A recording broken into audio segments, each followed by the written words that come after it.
Hello friends, I am Komal Balala. Welcome back to our YouTube channel. Hope you are doing well in your studies. Alright, 5 days GK capsule की series में आज हम देखेंगे 26 अक्टूबर से लेके 31 अक्टूबर तक का करंट अफेयर्स, जो कि सभी गवर्नमेंट कॉम्पिटिटिव एग्जाम्स चाहे यूपीएससी हो, आरपीएससी हो, यूपीपीएससी हो, सभी के लिए इम्पॉर्टेंट है. So guys, without wasting time let's begin. किसान सूर्योदय योजना, देखो नाम से ही पता चल रहा है कि जो सोलर एनर्जी है उससे इलेक्ट्रिसिटी का किस में यूज़ किया जाएगा, इरिगेशन एंड फार्मिंग पर्पस में. ओके, तो किसान सूर्योदय स्कीम जो है बेसिकली गुजरात गवर्नमेंट की स्कीम है. It is aimed at providing day light electricity to farmers in Gujarat for irrigation and farming purpose. ठीक है, किसके लिए, एक तो सिंचाई के लिए और एक फार्मिंग पर्पस के लिए. इसके लिए 3500 crore will be spent over the next 3 years for providing solar power to farmers for irrigation during day time 5 AM to 9 PM. इसमें सूर्य ऊर्जा ही प्रोवाइड कराई जाएगी. ओके, 10 डिस्ट्रिक्ट कौन कौन सी है, Dahod, Gir Somnath, Tapi have been selected under the scheme for 2021. Remaining districts को phase wise manner में complete किया जाएगा 22 and 23 में. The scheme would help in the expansion of micro irrigation in the state. अब माइक्रो इरिगेशन होता क्या है? Micro irrigation is defined as the frequent application of small quantity of water directly above and below the soil surface, usually as discrete drops, continuous drops or tiny streams through emitters placed along a water delivery line. मतलब क्या होता है कि एक जो water मतलब एक line बनाते हैं, फिर उसमें ना देखो छोटी अबाउ द सॉइल सरफेस और बिलो द सॉइल सरफेस. ठीक है, फिर उसमें छोटी मतलब है ना कम पानी भी हो सकता है, कंटिन्यूस ड्रॉप भी हो सकती है, छोटी छोटी स्ट्रीम्स बनाई जाती है ताकि क्या हो, वेस्टेज ऑफ वाटर ना हो. ओके, तो किसान सूर्योदय स्कीम किसकी है? गुजरात गवर्नमेंट की है. क्या कर रही है? डे टाइम इलेक्ट्रिसिटी प्रोवाइड कर रही है. किसको? किसानों को. ओके, प्रोजेक्ट लायन, देखो जैसे प्रोजेक्ट टाइगर है और प्रोजेक्ट एलिफेंट है, उसी टाइप से प्रोजेक्ट लायन लॉन्च किया था 15 अगस्त 2020 को. क्यों? ताकि इसको अपन प्रोटेक्ट कर सके, कंजर्व कर सके. Okay, the programme has been launched for the conservation of Asiatic lion whose last remaining wild population is in Gujarat Asiatic lion landscape. Okay, under the proposal 6 new sites has identified for possible lion relocation in the future include. कौन कौन से हैं ये? मतलब यहाँ पे क्या किया जाएगा कि लायंस को रीलोकेट किया जाएगा. ठीक है, तो ये 6 जो है wild life sanctuary, tiger reserve, ये सारे बहुत इंपॉर्टेंट होते हैं. इस बार यूपीएससी ने डायरेक्ट क्वेश्चन पूछा था कि जैसे है ना श्री साइलम पे क्वेश्चन था और माधव नेशनल पार्क पे था, तो इसकी लोकेशन भी इंपॉर्टेंट होती है एज वेल एज इनका मतलब ये किस स्पीशीज़ के लिए, नेटिव स्पीशीज़ क्या है, किसको क्या रिलोकेट कर रहे हैं, इन सब के लिए इंपॉर्टेंट हो जाता है. तो देख लेते हैं. माधव नेशनल पार्क जो है एमपी में है, सीता माता wild life sanctuary Rajasthan, Mukundra hills tiger reserve Rajasthan, Gandhi Sagar wild life sanctuary MP, Kumbhalgarh wild life sanctuary Rajasthan, Jessore Balaram Ambaji wild life sanctuary and the adjoining landscape Gujarat. Okay, Girnar, देखो गिरनार जो है एक बेसिकली पिलग्रिमेज साइट है. किसकी? Hindu as well as Jain की. Okay, most ancient Hindu and Jain pilgrimage shrine in India. अभी ये news में इसलिए रही थी क्योंकि यहाँ पे रोप वे बना दिया गया है. ओके, तो गिरनार को गिरिनगर भी कहा जाता है. City on the hill Raivatak पर्वत पे है. Group of mountains in the Junagadh district of Gujarat. Mount Girnar has Gorakhnath peak, Guru Dattatreya peak and a Jain temple. 3 चीज़ें हैं यहाँ पे, एक तो गोरखनाथ पीक है, गुरु दत्तात्रेय पीक है और एक जैन टेम्पल है. जो जैन धर्म के 22वें तीर्थंकर है लॉर्ड नेमिनाथ, उन्होंने यहाँ पे निर्वाण प्राप्त किया था, मतलब मोक्ष गए थे. Okay, recently a 2.3 kilometre long ropeway has been inaugurated in India. It is being touted as the longest temple ropeway in Asia. इससे क्या होगा कि देखो जो ये टोटल है ना, यहाँ पे 11,000 सीढ़ियाँ हैं. ठीक है, उसमें से 5,000 सीढ़ियों पे जैसे अपन ने देखा गोरखनाथ पीक है, गुरु दत्तात्रेय पीक है और बहुत अच्छा जैन टेम्पल है, तो वहाँ तक के लिए रोपवे बना दिया गया है. तो उसमें जो 5000 जो स्टेयर्स है उसका आप टाइम रिड्यूस होके वहाँ पे आप विद इन 7 मिनट्स में पहुँच जाएंगे. तो इससे क्या होगा, टूरिज़्म बूस्ट होगा, वहाँ की इकोनॉमी बूस्ट होगी. ओके अब जूनागढ़ रॉक इंस्क्रिप्शन, ये क्या है? Junagadh rock inscription of Rudradaman, also known as the Girnar rock inscription of Rudradaman, is a Sanskrit prose inscribed on a rock by the western straps ruler Rudradaman I. It is located near Girnar Hill near Junagadh, Gujarat, India. Okay? तो जैसे direct question आ जाता है Junagadh rock inscription कहाँ पे है, कौन से मतलब है ना किसका है, तो किसका है? रुद्रदमन का. Okay Bundi temples and stepwells, देखो बूंदी जो है वो जो बावड़ी होती है ना उसके नाम से जानी जाती है, सिटी ऑफ मतलब है ना बावड़ी की सिटी कहा जाता है उसे. तो बूंदी डिस्ट्रिक्ट कहाँ है? हाड़ौती रीजन ऑफ राजस्थान में है. Bundi was the erstwhile capital of Hada Rajput province known as Hadoti, located in south eastern Rajasthan. Bundi को city of step walls, blue city as well as Chhoti Kashi भी कहा जाता है. Temples constructed in early phase of Bundi's growth where is classical Nagar style, while in later phases new temple typologies emerged from amalgamation of architectural form of traditional Haveli with a classical Nagar style. A fourth temple type emerged in the form of raised or elevated temple. Okay. मेरी सहेली, देखो ये जो initiative है ये basically railway का initiative है कि जो भी गर्ल्स अकेले ट्रैवल करती है तो उनको सेफ्टी प्रोवाइड कराई जाए. ओके तो Meri Saheli initiative was started as a pilot project in south Eastern Railway in September 2020.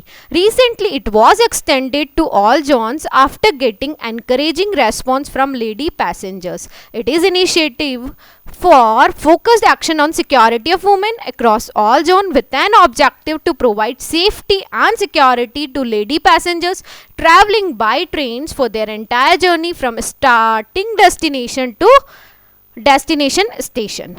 Okay मतलब स्टार्टिंग से लेके एंड तक. तो उनको क्या होगा कि एक बेसिकली 182 हेल्पलाइन है. अगर इन केस किसी भी लेडी पैसेंजर को कोई भी प्रॉब्लम होती है तो वो इस नंबर पे कॉल करे, ये टोल फ्री नंबर है, और अपनी प्रॉब्लम उनको बताए तो फटाफट से उसका सोल्यूशन या कोई आपके जो पुलिस फोर्स है वो आपके पास आ जाएगा. ओके तो उससे क्या होगा कि वुमेन की सिक्योरिटी इंश्योर होगी. Okay this lady passengers are briefed about all precautions to be taken during the journey and told to dial 182 in case they face or see any problem in the coach.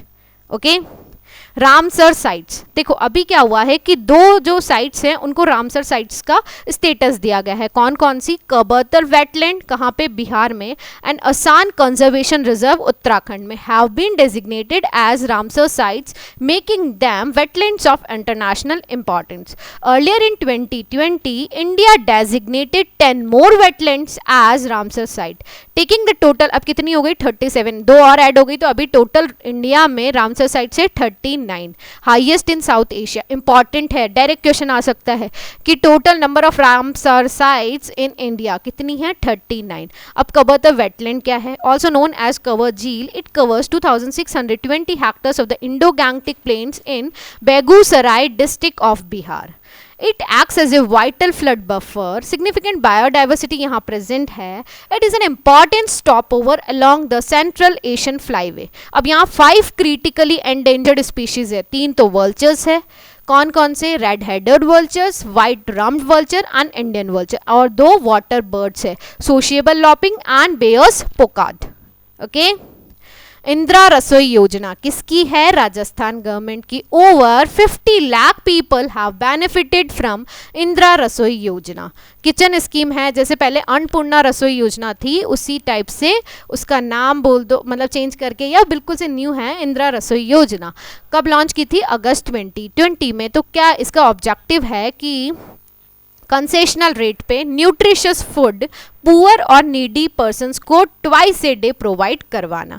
Under the scheme each plate serves 100 gram of pulses, vegetables each 250 grams of chapati and pickles. ठीक है।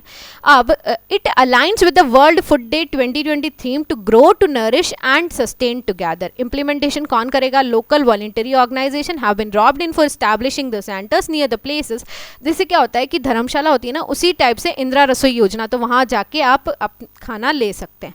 बस stand, railway station, hospital, इन सब के पास। Background क्या है कि the current Rajasthan government scrap the Annapurna Rasoi Yojana which was offering breakfast and lunch on the lines of Tamil Nadu Amma Yuvagam, है ना, मदर्स कैंटीन जो थी, उसके मदर्स कैंटीन जो है उसी के सेम मॉडल पे। मॉनिटरिंग कौन करेगा? एक committee headed by the district collector will be monitoring the implementation of the scheme. Special app बनाई जाएगी और ये क्या है, बेसिकली 20 रुपीज़ एक थाली का है, उसमें से 12 रुपये गवर्नमेंट बियर कर रही है और 8 रुपये इंडिविजुअल को देना है। Okay. India Australia circular economy hackathon IACE। अब इस पे डायरेक्ट क्वेश्चन आ सकता है, IACE is often seen in news is related to what? तो ये है India Australia circular economy hackathon. तो बेसिकली एम क्या है? अटल इनोवेशन मिशन, जो कि इनिशिएटिव है नीति आयोग का। इस पे डायरेक्ट क्वेश्चन आया था यूपीएससी में। In association with Australia's Commonwealth Scientific and Industrial Research Organisation will organise a 2-day hackathon on circular economy, India Australia circular economy hackathon in December 2020. The idea of IACE was conceived during a virtual summit on 4 June 2020 between the Indian and Australian Prime Minister, exploring innovative ways to boost the circular economy. कहाँ पे? India और Australia में। Focus क्या है? Identification development of innovative technology solution bye students, startups, MSMEs of both nation. अब की themes क्या होगी? देखो, पैकेजिंग में इनोवेशन करना, पैकेजिंग वेस्ट को रिड्यूस करना, फूड सप्लाई चेन जो है उसे उसमें इनोवेशंस करना, वेस्ट को कम करना, opportunities for plastic waste reduction, recycling critical energy matters and e waste. Okay, इसमें विनर्स को सिलेक्ट किया जाएगा और कैश प्राइज भी दिया जाएगा। इसमें आप देख लेना 2 लाख और 5 लाख का कैश प्राइज है। ओके। सर्कुलर इकोनॉमी, देखो अब सर्कुलर इकोनॉमी होती क्या है? एक ऐसी इकोनॉमी होती है जो प्रोडक्ट्स जो होते हैं ना, वो इस वे में डिज़ाइन किए जाते हैं कि उनकी ड्यूरेबिलिटी, रीयूज एंड रिसाइकलेबिलिटी, ठीक है, इतनी ज़्यादा होती है कि thus almost everything gets reused, remanufactured and recycled into a raw material और used as a source of energy. तो ये बेसिकली 3 R पे काम करती है: reduce, reuse and recycle, refurbishment, recover and repairing of materials. Example क्या है? If a person is planning to discard his और her mobile phone, it can be given to someone else, reuse हो जाएगा, rather than throwing it just like that. Once the mobile reaches its end of life, it can be ensured that everything embedded in it, aluminium, copper, plastic, should be brought back to production cycle so that the cycle of the economy gets completed. आप देख सकते हैं figure में, refuse, then reform, then reduce, then reuse, then recycle. Okay. Response to the linear process. Many countries follow a linear process in which raw materials are taken from the environment, turned into new products which are then disposed of after use. India USA 2+2 dialogue. India and USA have concluded the third India USA 2+2 dialogue in New Delhi. USA reiterated its supports to India in defending its territorial sovereignty in the background of the ongoing standoff between India and China. It also referred to the greater threats posed by China in the Indo-Pacific region and by the COVID-19 pandemic in general. First 2 round कब हुए थे? 2018 और 2019 में। India ने sign किया है BECA, basic exchange and cooperation agreement, किसके साथ? यूएसए के साथ।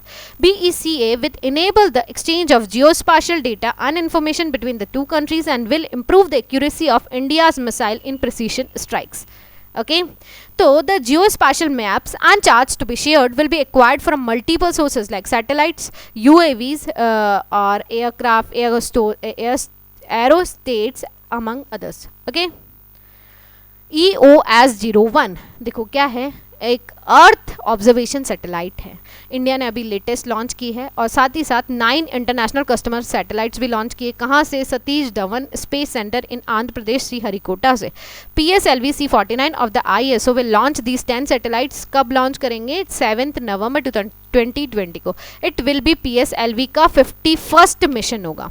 ओके तो ये सारा फैक्ट्स बहुत इंपॉर्टेंट हो जाता है। EOS-1 है क्या? अर्थ ऑब्जर्वेशन सैटेलाइट है, इज इंटेंडेड फॉर एप्लीकेशन किस में? Agriculture, forestry, disaster management support में यूज आएगी।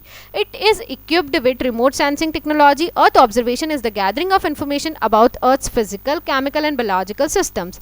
Many Earth observation satellites have been employed on sun synchronous orbit. Other Earth observation satellites launched by ISRO include Resourcesat 2, 2A, Cartosat 1, 2, 2AB, Resat, OceanSat, Mega, TROPICUS, SORAL, SCATCAT, INSAT, 3DR and 3D etc. 9 customer satellites. These are being as part of a commercial agreement with New Space India Limited, Department of Space. अब NSIL है क्या? Basically अभी 2019 में बनाई गई थी, companies act 2013 के अंदर। ये हुल्ली ऑन गवर्नमेंट ऑफ इंडिया की एक कंपनी है under the administrative control of department of space. तो कमर्शियल नाम है किसका? इसरो का। ओके जैसे अंतरिक्ष है उसी टाइप से NSIL है। Okay maritime India vision 2030 10 year का ब्लूप्रिंट है किसके लिए? मैरीटाइम सेक्टर के लिए, which will be release by Indian prime minister at the maritime India summit in November 2020।